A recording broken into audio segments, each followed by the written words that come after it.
For many businesses, accepting credit cards is essential for providing a seamless customer experience. However, credit card processing fees can cut into a merchant's bottom line. One way to offset these costs is through credit card surcharging. This video will help merchants understand what credit card surcharging is, how it works, and what they need to know to implement it effectively and in compliance. So to begin, what is surcharging? Surcharging is the practice of adding a fee to a customer's bill when they use a credit card for payment. This fee is intended to help merchants cover the costs of processing credit card transactions, which can include interchange fees, assessments, and processor markups. Second is, why would merchants consider surcharging? Merchants might consider surcharging to recover the costs associated with accepting credit cards. This can help improve their overall profitability, especially for businesses with tight margins. Surcharging can also encourage customers to use alternative payment methods, such as debit cards or cash, which may have lower processing fees. So how does surcharging work? When a customer pays the credit card, the merchant adds a surcharge to the transaction amount. The surcharge is typically a percentage of the total transaction cost, though it can also be a fixed dollar amount. Merchants must clearly disclose the surcharge to customers before they complete the transaction, both in store and online. So here's an example. Suppose a customer purchases $100 worth of goods at a store. If the merchant has implemented a 3% surcharge on a credit card transaction, the customer then would be charged $103. So what is the value of surcharging? Surcharging can help merchants recover the costs of credit card processing fees, allowing them to maintain or increase their profit margins. This can be particularly valuable for small businesses that may not have the same negotiating power as larger retailers when it comes to securing lower payment processing fees. So how much can you charge? Is there a limit? Merchants must adhere to limits set by the major card networks Visa, MasterCard, Discover, and American Express. Generally, surcharges cannot exceed the merchant's average cost of processing or 4% of the transaction amount, whichever is lower.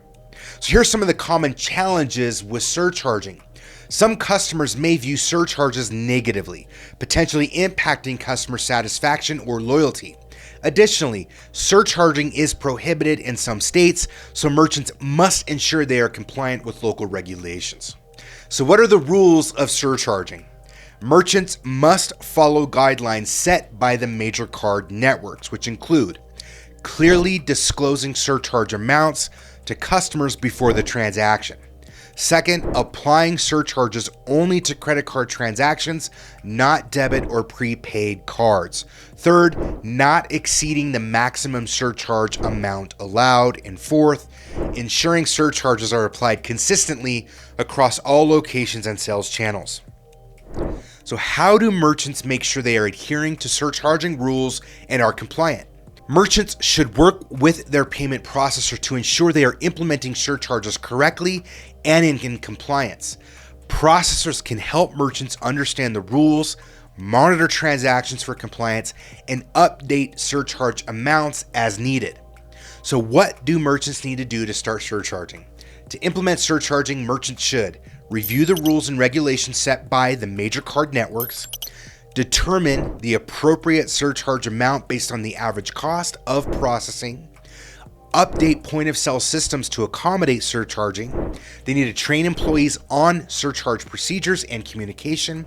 And finally, they need to clearly disclose the surcharge information to the customers, both in-store and online. So here are some best practices for surcharging. 1.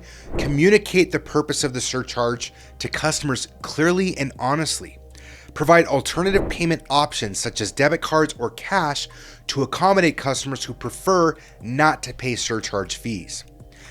Monitor customer feedback to gauge the impact of surcharging on customer satisfaction and adjust your strategy accordingly.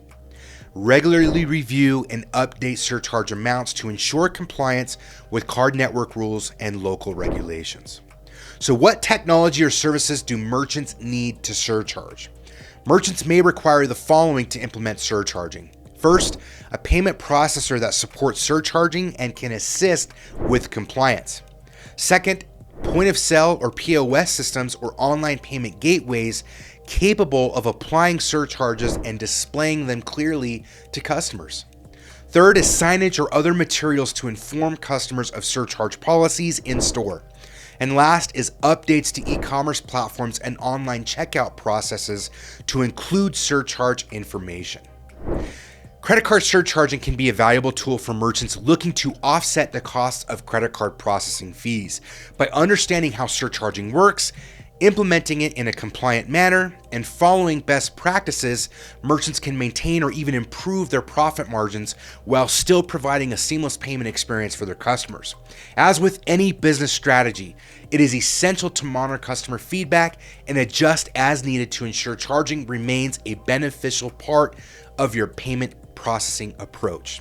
For more tips and insights to elevate your payment strategy, visit us at next.io.